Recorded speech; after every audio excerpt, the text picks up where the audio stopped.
Generasi Alpha banyak dihadapkan dengan berbagai rintangan yang menyertainya.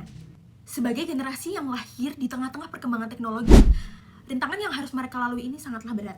Salah satu contohnya, sekarang banyak anak kecil yang sedang kecanduan games online serta sosial media, sehingga mengakibatkan kurangnya kontrol dan pengawasan dari orang tua yang akhirnya mengakibatkan anak ini menjadi kurang peka terhadap sosial di sekitarnya. Sehingga orang tua ini perlu memberikan pengajaran atau edukasi mengenai perilaku prososial. Perilaku prososial adalah segala bentuk tindakan yang dilakukan untuk menolong orang lain. Ada 4 faktor yang mempengaruhi di dalam kehidupan gen alpha agar gen alpha ini dapat menumbuhkan perilaku prososial. Yang pertama ialah situasi sosial. Situasi sosial ini cenderung dilakukan ketika sang anak itu tidak di dalam kelompok besar, di mana anak-anak itu hanya memberikan pertolongan kepada 1 atau 2 orang saja. Yang kedua ialah faktor kedekatan hubungan.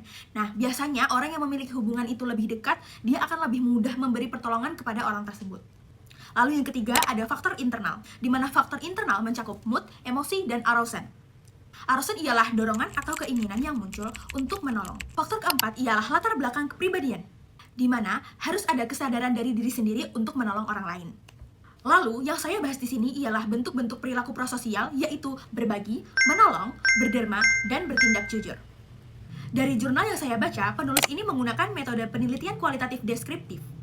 Melalui wawancara dengan seorang anak SD berumur 9 tahun yang menyukai games online dan dengan ibunya yang berumur 35 tahun. Wawancara yang diberikan ini mencakup 4 bentuk perilaku prososial, yaitu berbagi, menolong, berderma, dan bertindak jujur. Dalam hal berbagi, sang anak berbagi senjata di games online, lalu berbagi makanan dengan teman-temannya.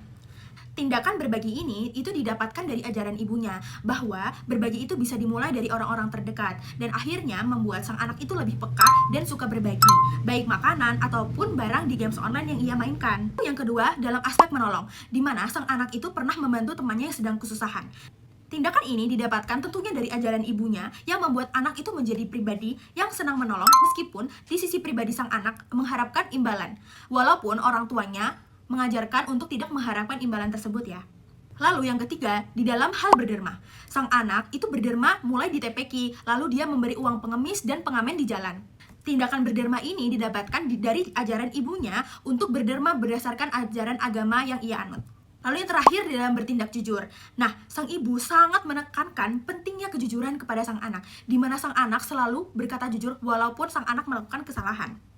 Wawancara dan penelitian tersebut menunjukkan bahwa pola asuh dari orang tua sangatlah berperan besar dan berpengaruh dalam memberikan pengajaran dan edukasi, khususnya berperilaku prososial sejak dini, yaitu dengan menanamkan nilai-nilai berbagi, menolong, berderma, dan bertindak jujur dalam kepribadian sang anak untuk membentuk karakter mereka di masa depan.